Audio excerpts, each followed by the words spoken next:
우리가 오늘 함께 나눌 주제는 음행과 탐욕이라는 주제입니다. 네, 사실 바울 서신에 등장하는, 바울의 편지들에 등장하는 이런 어떤 권면들, 특별히 마치 이제 구약 시대에 주어졌던 율법과 비슷한 그런 권면들을 설교할 때가 조금 조심스러운 면이 있습니다. 또 한 가지는 바울은 이 권면을 할 때 대부분의 서신서에서 그렇게 얘기하거든요. 뭘 하지 말라. 그럼 뭘 하지 말라고 하면 거기에 어떤 것을 함께 기록해야 될까요? 왜 하지 말아야 되는지, 그리고 이것을 행했을 때 결과가 어떻게 되는지, 이것이 등장하지 않겠습니까? 대부분의 서신서에서 그런 어떤 원인과 하지 말라는 어떤 권면, 그리고 그것을 왜 하지 말아야 되는지, 그것에 대한 결과를 얘기하고 있습니다. 근데 우리가 자연스럽게 생각해 보죠. 여러분,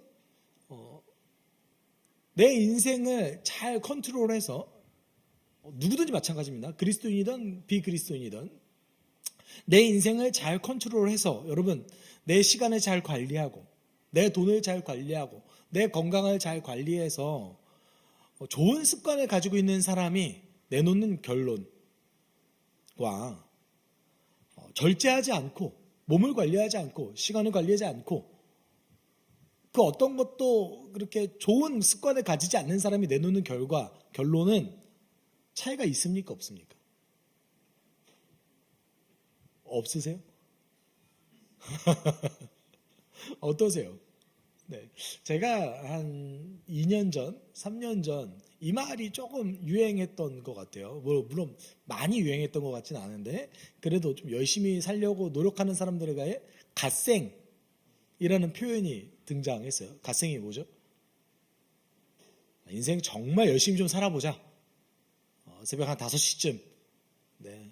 미라클 모닝하고 네. 아주 시간을 아껴서 내 습관을 가지고 정말 열심히 살아보자. 여러분 다 그렇게 하고 싶죠? 우리가 정답을 몰라서 그렇게 못 살겠습니까? 그렇죠? 네. 이유가 있죠. 그런 습관을 가지고 평생 살아가면 당연히 어떤 큰 유익이 있기 때문에 그런 거 아니겠습니까? 나이와 상관없이. 네. 여러분, 그것이 우리 이 땅을 살아가는 이 인생의 원리입니다. 그런 의미에서 인생은 정말 모순적입니다. 잘 생각해 보세요. 여러분이 좋아하는 것과 여러분이 옳다고 생각하는 게 다르다는 걸 발견하게 될 겁니다. 내가 옳다고 생각하는 것과 내가 좋아하는 게 달라요. 네. 여기 계신 분 중에서 아주 소수의 분은 공부하는 걸 좋아하시겠죠. 아주 소수의 분은 일하시는 걸 굉장히 좋아하실 수도 있습니다. 하지만 여기 계신 대다수의 분들은 공부하고 일하고 성실하게 사는 것을 엄청 좋아하실까요? 네. 엄청 부지런하신 분도 계시죠. 근데 엄청 부지런하신 분들도 제가 이제 얘기를 들어보면 그 부지런함이 좋아서 하는 것이 아니라 빨리 끝내고 쉬시려고. 네. 네. 근데 잘 못 쉬시더라고요. 끝날 때쯤 되면 다른 게 또 보여서. 여러분, 바울의 권면은 이와 같습니다. 좋은 습관, 건강한 습관, 하나님의 뜻에 합당한 삶을 살아가면 당연히 우리 가운데 복이 있죠. 그렇지 않으면요, 어떤 일이 벌어질까요? 우리 가운데 부작용이 발생합니다. 그래서 그런 의미에서 한번 보는 것이 좋지 않을까라는 생각을 하고 있습니다. 여러분, 바울은 에베소 성도들에게 하나님의 자녀로서 새 사람을 살아갈 삶, 새 생명의 삶이 무엇인지 권면했습니다. 그리스도를 본받아서 사랑 가운데서 행해야 될 것이 무엇인지, 그리고 사랑 가운데서 행할 때 장애물이 무엇인지 우리 지난 본문까지 함께 나눴습니다. 근데 이제 그럼에도 불구하고 지난주에는 이제 우리가 일상 가운데서 경험할 수밖에 없는 장애물들이었죠. 오늘 본문은 이거는 하지 마라. 이것은 우리 삶 가운데 되도록이면 있으면 안 되는 일들이다. 라는 행위들인 거예요. 3절에 이렇게 얘기합니다. 음행이나 온갖 더러운 행위나 탐욕은 그 이름조차도 여러분의 입에 담지 마십시오. 그렇게 하는 것이 성도에게 합당합니다 라고 얘기합니다. 바울이 3절에서 음행, 더러운 행위, 탐욕을 이야기했습니다. 여러분, 음행은 보통 작게는 매춘과 관련된 일입니다. 성매매하는 여성과 성관계를 맺거나 또는 성매매를 하거나 하는 아주 작은 범위에서는 이것을 음행이라고 얘기합니다. 그리고 큰 범위에서는 어떤 것이 음행일까요? 부부관계를 벗어나서 결혼 관계를 벗어나서 성관계를 맺는 것, 그래서 그와 유사한 행위를 하는 것, 이것이 이제 음행이라고 볼 수 있을 것 같습니다. 여러분, 당시 이제 고대 그리스 로마 제국 사회에서도 이와 비슷한 이야기를 하는 사람들이 있었습니다. 플라톤 같은 경우도 여러분 그 음행, 그다음에 식욕 이런 것들이 국가의 적절한 법 안에서 통제돼야 된다고 생각했습니다. 그리고 여러분 그 스토아 철학자, 금욕주의를 얘기했던 스토아 철학자도 당시 1세기 로마 제국 안에서 그 매춘이라든지 또는 노예들과 맺는 성관계도 절대 하면 안 되고 부부관계 안에서만 쾌락을 절제하는 그 어떤 틀 안에서 허락돼야 된다라고 주장하는 사람들이 있었습니다. 이것이 이제 오늘 본문 속에서 이야기되는 것 또는 이제 성경에서 얘기되는 어떤 성윤리가 반드시 그 시대에 성경만 이야기하는 것이다라고 볼 수는 없었어요. 다만 여러분 플라톤의 이야기라든지 스토아 학파 철학자들의 이야기들이 당시 로마 제국 전체에서 굉장히 이례적인 일이었어요. 대부분의 사람들은 그렇게 생각하지 않았죠. 여러분 1세기로 되돌아갔을 때 1세기 사람들이 생각하는 음행, 간음 어떤 것이었을까요?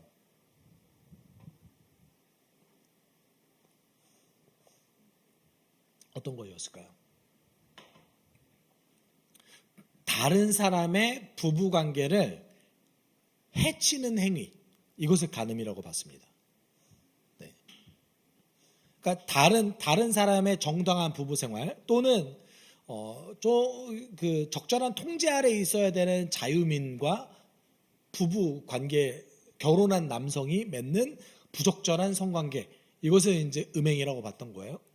그러면 어떤 것을 음행으로 안 봤다라는 거예요? 매춘, 그다음에 종과 맺는 관계는 음행으로 보지 않았습니다. 이것이 이제 보편적인 사고였습니다.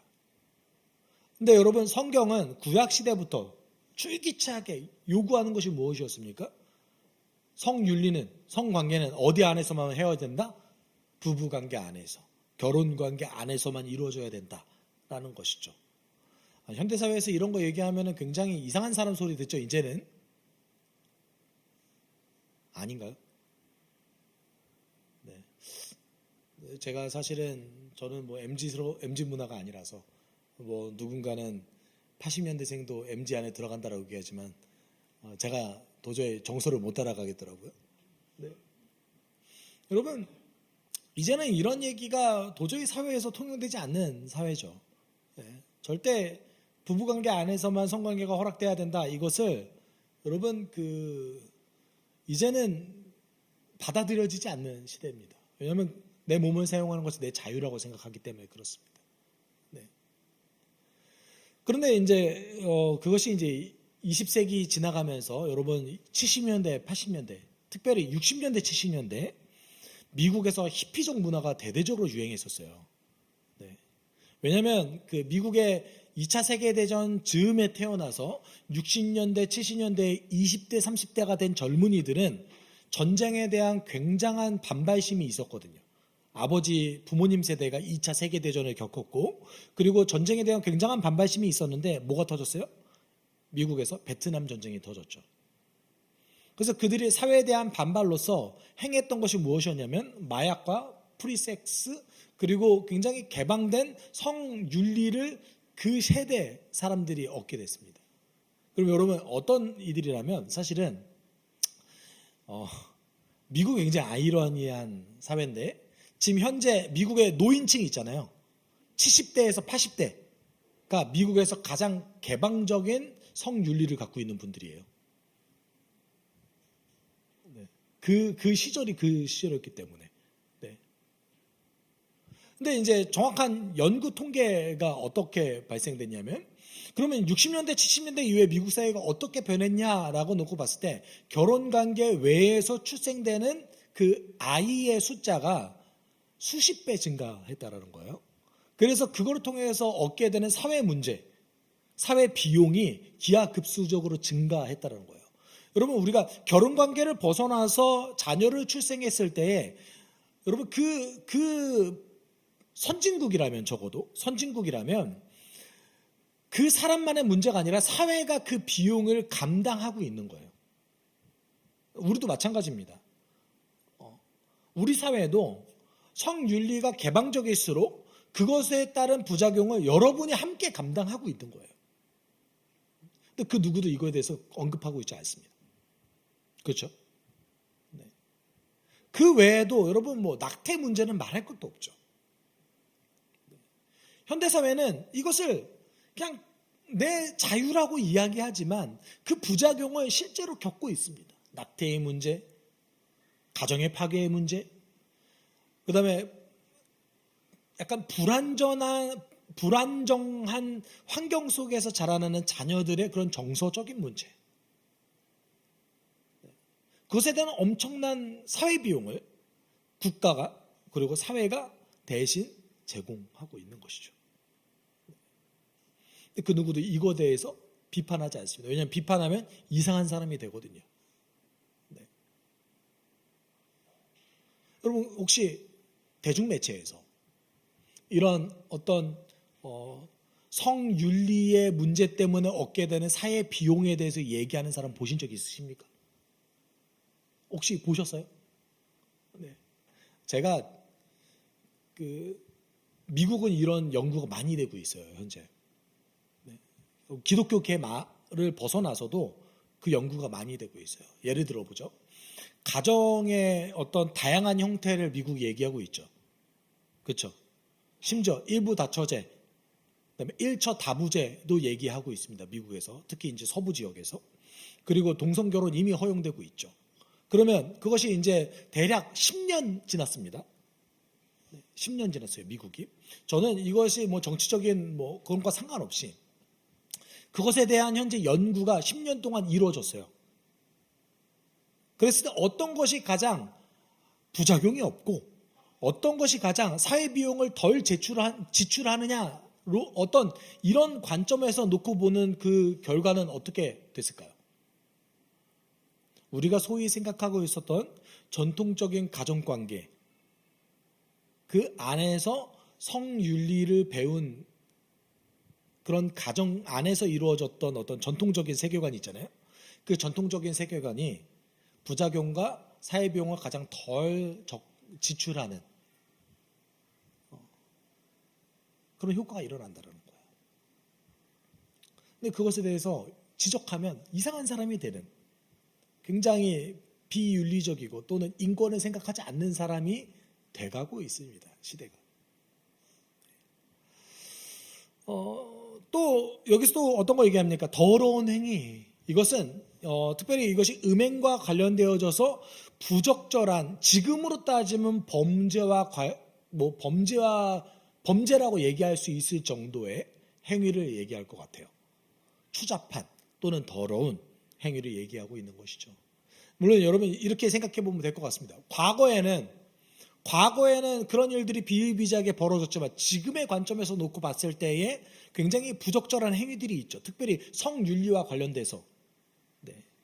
1세기도 역시 마찬가지였죠. 그리스도의 눈으로 봤을 때, 하나님의 관점으로 봤을 때 굉장히 부적절하지만 당시 사회에서는 굉장히 비일비재하게 벌어졌던 일들, 그거 하지 말라는 거예요. 또 한 가지를 지적하는데 바울이 뭘 지적합니까? 탐욕입니다. 탐욕. 여러분 탐욕은 뭐 음행과 관련돼서는 십계명에 이런 대목이 등장하죠. 다른 사람의 아내를 탐내지 마라. 이런 대목이 등장하죠.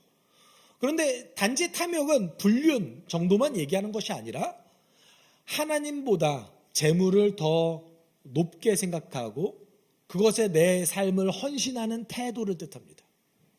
네. 나의 어떤 인생의 보장이 또는 하나님보다 내가 이루고자 하는 그 어떤 욕구, 이런 게 이제 다 탐욕 안에 들어가는 거예요. 근데 이제 성경은 보통 탐욕을 얘기할 때 뭐와 연결지어서 얘기할 때가 많을까요? 돈과 연결지어서 얘기할 때가 많은데, 현대사회는 제가 볼 때는 자기 만족을 위한 탐욕도 들어가고 있는 것 같습니다. 그러니까 돈과 관련 없더라도 자신이 인생에서 이루고자 하는 어떤 꿈과 희망을 하나님보다 더 높게 보는 거죠. 여러분, 돈도 수단이고 우리의 직업도 수단입니다. 근데 그것을 이룬다고 해서, 더 많은다고 해서, 그러니까 필요해요. 성경도 분명 돈에 대해서 필요한 영역 분명히 이야기합니다. 우리가 지난주에 함께 나눴던 거죠. 가난하지 말라고 얘기하잖아요. 오히려 궁핍한 사람을 돕기 위해서 어떻게 하라고요? 일하라고 하잖아요. 그렇죠? 그러니까 여러분, 그리스도인은 가난해야 된다, 이것도 잘못된 이야기예요. 그렇게 얘기하시는 분들이 있잖아요. 청빈하게 살아야 된다, 다 포기해야 된다. 근데 성경이 그렇게 얘기하고 있지 않아요. 동시에 부자가 돼야 된다, 이것도 잘못된 얘기예요. 돈은 하나님이 주신 거로서 잘 관리해야 된다. 그리고 정직하게 벌고 정직하게 나눌 수 있어야 된다. 이 윤리 개념이 필요한 거지, 돈의 많고 적음을 얘기하는 게 아니거든요. 근데 성경에 아주 중요하게 얘기했던, 오늘 본문에서 중요하게 얘기한 것이 무엇입니까? 탐욕입니다. 탐욕. 하나님보다 더 높게 여기는 스스로 가지고 있는 것을, 욕구, 욕망, 그런 것이 있으면 안 된다라고 얘기하는 거죠. 근데 그것을 뭐라고 얘기합니까? 이름조차 여러분의 입에 담지 마십시오라고 아주 강력하게 이야기합니다. 네. 여러분, 우리가 이제 음행에 대해서는 대부분의 사람들이 그러니까 윤리적이고 적절하지 않다라고 대다수가 동의합니다. 그렇죠? 우리가 음행을 행하는 자라 할지라도, 심지어 현대사회 속에서도 성매매가 아직 끊이지 않고 있지 않습니까? 굉장히 많잖아요. 다양한 형태로서. 근데 그 행위를 하는 사람조차도 그것이 비윤리적이고 건강하지 않다는 걸 인정합니다. 그런데 이제 자본주의 사회에서 탐욕이 좀 문제가 돼요. 탐욕은 부적절한 겁니까? 근데 현대 자본주의 사회에서는 탐욕은 마치 건강한 것처럼 이야기될 때가 많다라는 거예요. 여기서 얘기하는 탐욕이 뭡니까? 그리스도인의 관점에서 탐욕은 하나님보다 재물을 더 높게 여기는 것, 재물에 헌신하는 것, 재물을 모으는데 나의 모든 인생을 거는 것, 뭐 이런 것과 관련되어 있는 것 같습니다. 바울은 그거 굉장히 부적절하다, 입에조차 담지 말라라고 얘기했습니다.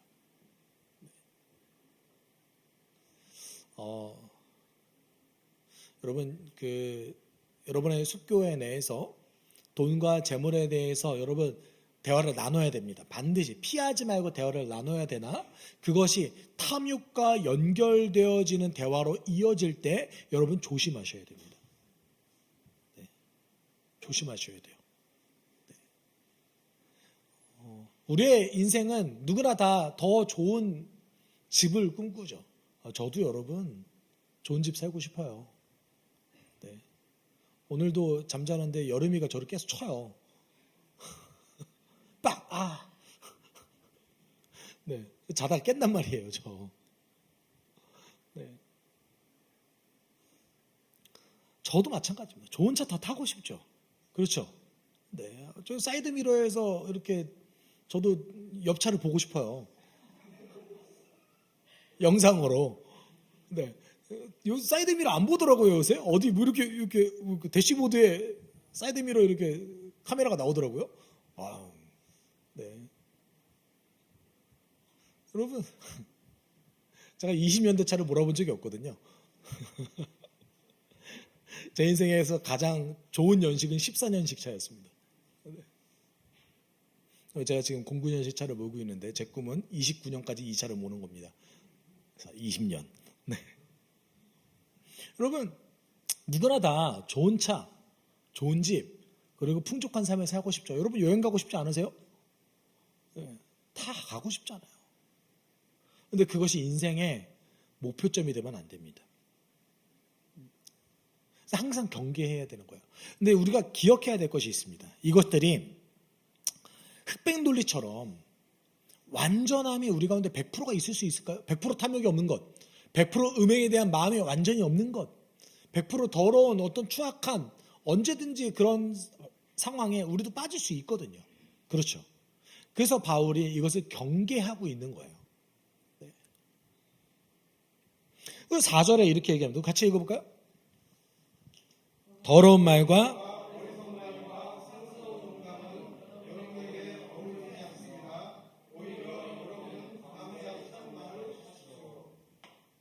여러분 여기서 말의 종류를 3가지를 얘기했습니다. 대체적으로 다 부정적인 말이죠.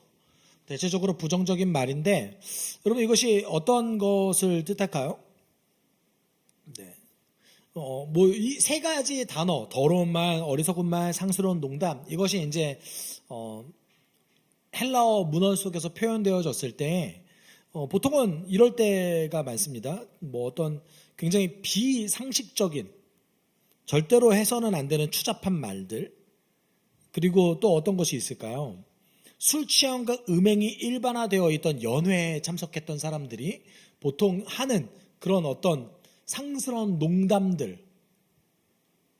또 한 가지는 굉장히 재밌는데 아주 재치 있는 사람들이 있잖아요.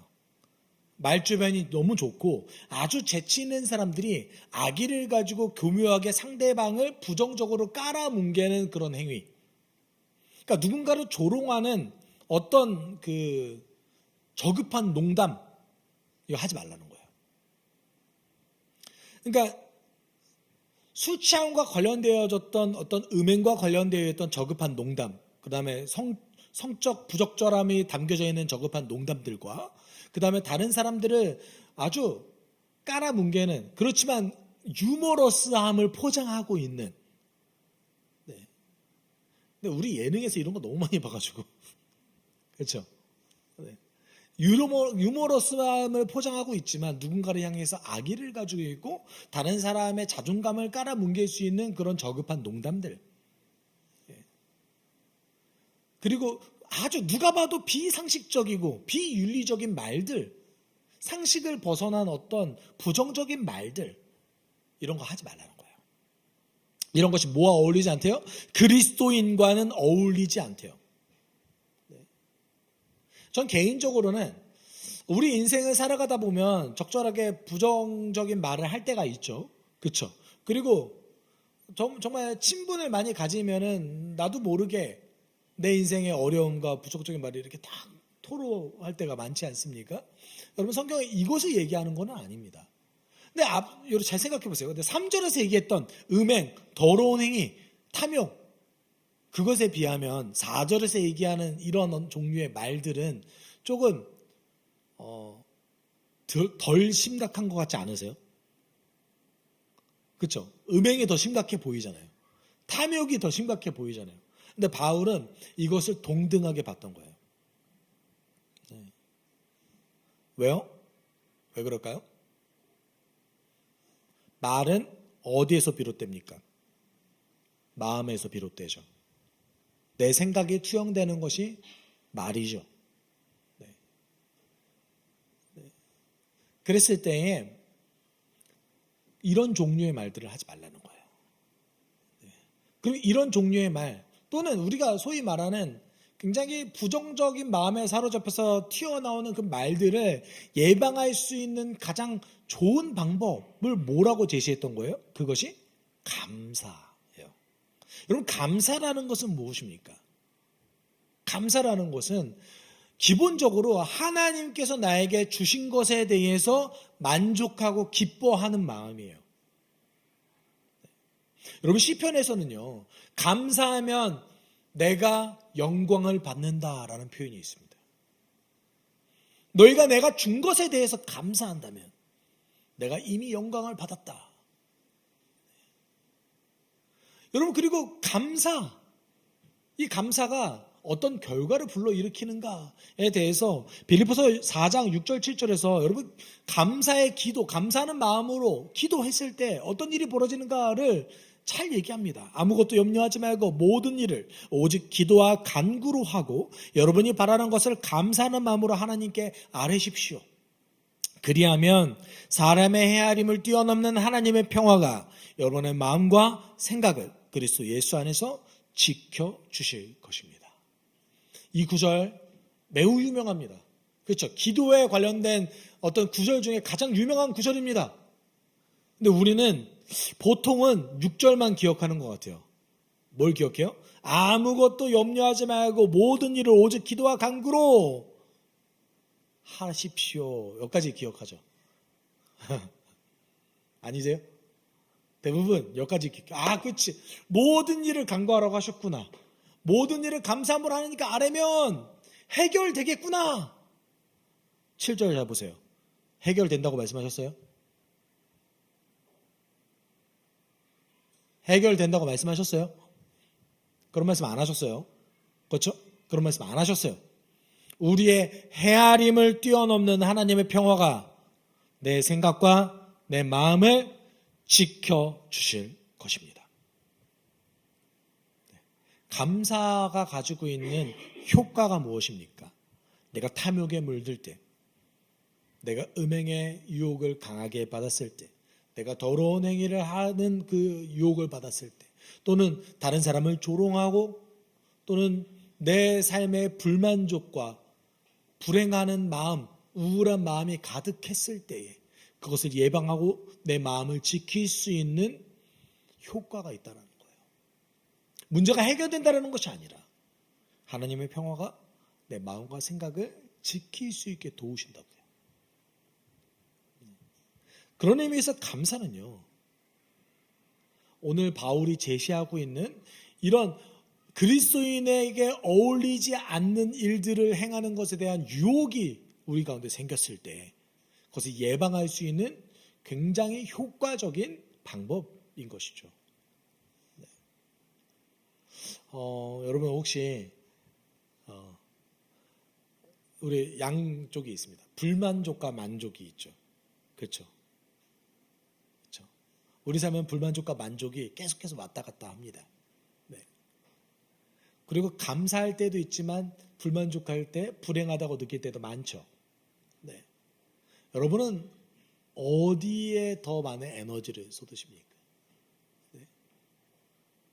바울은 권면하고 있는 거예요. 우리가 불만족에 휩싸여 있을 때, 우리가 불행한 마음에 휩싸여 있을 때, 또는 그리스도인으로서 하지 말아야 될 행위에 대한 유혹에 휩싸여져 있을 때에 그것을 예방하기 위해서 감사하도록 하십시오 라고 얘기하고 있는 것이죠. 그러면서 오늘 본문 속에서 얘기하는 것들, 이것을 여러분이 왜 하지 말아야 되는가? 음행 왜 하지 말아야 되는가? 탐욕을 왜 하지 말아야 되는가? 말들을 왜 우리가 조심해야 되는가에 대한 이유를 5절에서 얘기합니다. 여러분 같이 읽어봅시다. 여러분은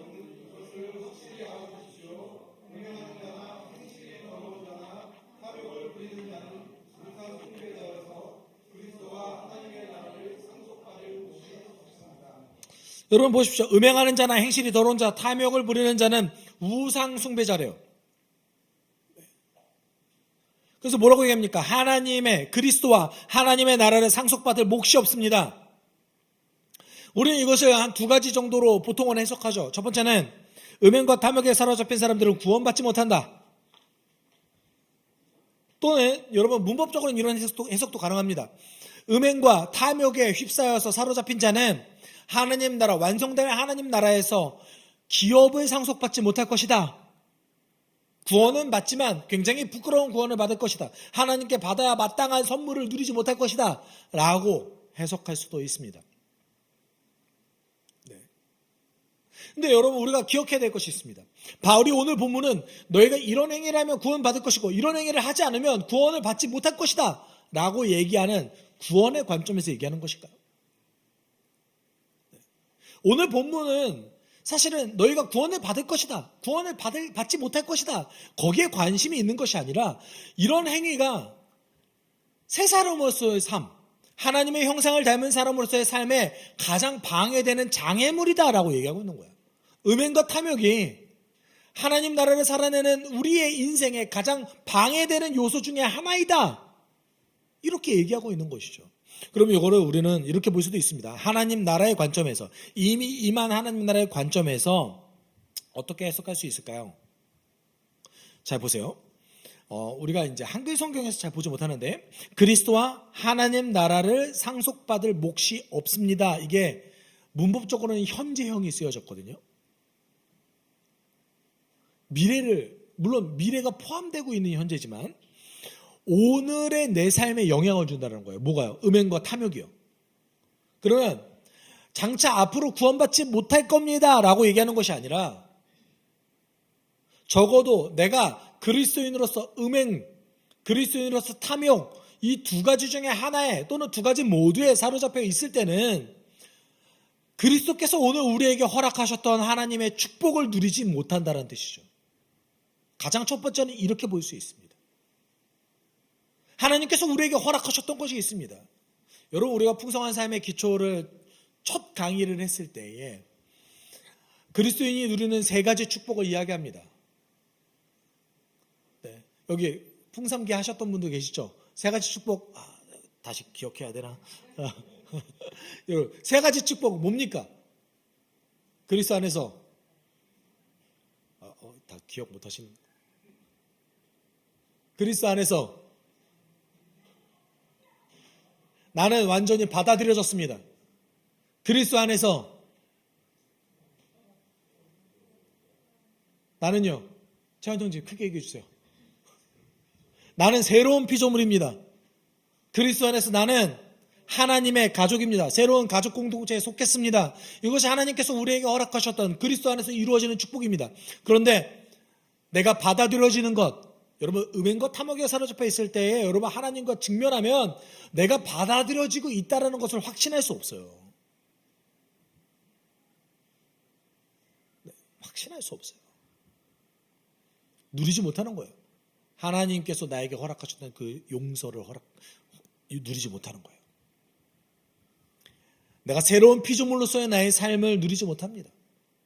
심지어는 가족 공동체에 대한 어떤 가족 공동체 안에서 그 가족들을 오염시키는 자로서 역할을 하게 됩니다. 뭐에 사로잡히면요? 음행과 탐욕에 사로잡히면요. 바울은 그것을 강조하고 있는 거예요. 그리고 여러분, 그 음행과 탐욕에 사로잡혀 있는 그 영적 침체가 계속해서 반복되어진다면 결국 어떤 일이 벌어질까요? 바울이 우리에게 권면하죠. 성령을 소멸시키지 마십시오. 우리의 구원은 요원한 일이 되어버립니다. 그래서 6절 7절 이렇게 얘기합니다. 여러분은 아무에게도 헛된 말로 속아 넘어가지 마십시오. 이런 일 때문에 하나님의 진노가 순종하지 않는 사람들에게 내리는 것입니다. 그러므로 여러분은 그런 사람들과 짝하지 마십시오. 여러분, 바울 서신을 면밀하게 살펴보면 초대교회 안에서도 이렇게 이야기하는 사람이 있어요. 하나님은 너무 은혜로우신 분이어서 내가 어떤 일을 하든지 하나님 다 용서해 주실 거야, 이렇게 얘기하는 사람이 있습니다. 그래서 내가 오늘 음행과 탐욕에 사로잡혀 있는다 할지라도 내 삶에 그렇게 큰 변화가 없을 거야. 여러분, 오늘 하루의 관점에서 놓고 봤을 때 내가 오늘 음행에 넘어가서 탐욕에 넘어가서 오늘 하루 범죄한다 할지라도 내 삶에 그렇게 큰 변화가 일어난다고 할 수는 없습니다. 물론 거기에 사로잡혀서 내가 어떤 행위를 했지만 나의 하루만 놓고 봤을 때는 내 삶에 어떤 큰 결과가 당장 나타나지 않아요. 문제는 무엇입니까? 내 마음과 습관이 하나님에게서 떠나가고 있다라는 사실이죠. 그것이 우리 삶에 어떻게 큰 매우 부정적인 결과를 만들어낼 수 있음에도 불구하고 우리는 그것을 무시합니다.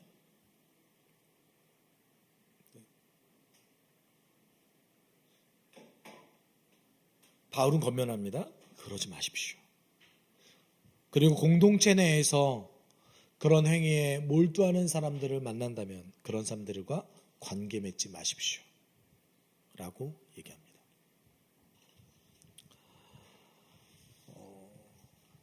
여러분, 우리 현대사회 속에서는 음행과 탐욕의 문제가 너무 자세히 볼 수 있는 사회입니다. 음행의 문제를 너무나 볼 수 있죠. 또 한 가지 탐욕의 문제도 여러분, 돈 때문에 사람의 생명을 무시하는 경향성이 우리 사회 가운데 있지 않습니까? 안전 문제에 대해서 외주화하거나 그리고 경제 논리 때문에 이 전쟁까지 벌어지는 일들이 역사 가운데 너무 많지 않았습니까?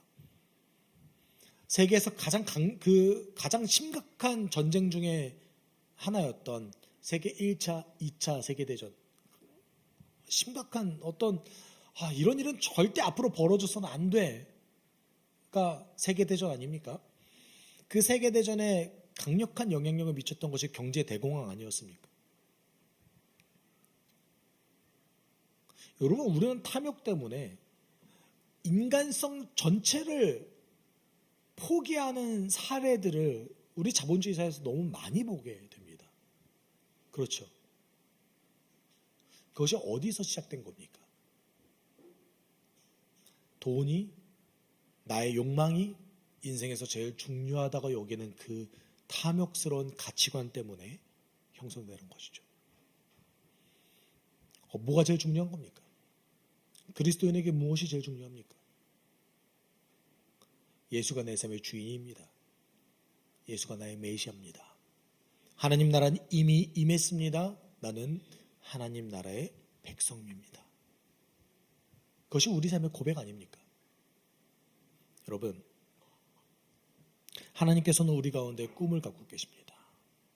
이것을 가장 잘 막을 수 있는 예방책을 하나님 뭐라고 말씀하셨습니까? 감사였습니다. 탐욕을 가장 잘 막을 수 있는 것 감사. 음행을 잘 막을 수 있는 것 감사입니다. 데살로니가전서 5장 16절 18절 이렇게 얘기하고 있죠. 너무 잘 알고 있는 구절입니다. 같이 읽읍시다. 항상 기뻐하십시오. 끊임없이 기도하십시오. 모든 일에 감사하십시오. 이것이 그리스도 예수 안에서 여러분에게 바라시는 하나님의 뜻입니다. 여러분, 예수께서 주셨던 하나님의 놀라운 축복을 온전히 누리기 위해서 우리 가운데 만족과 감사가 필요합니다. 죄의 본성과 우리는 우리가 죄의 본성과 맞서서 완전히 승리할 수 없습니다. 그렇기 때문에 예수께서 우리 가운데 행하셨던 것을 의지하면서 만족하는 것이죠. 내 가운데 유혹이 있더라도 유혹에 사로잡히지 않기 위해서 노력하는 것이죠. 우리 삶에 그런 태도가 필요합니다.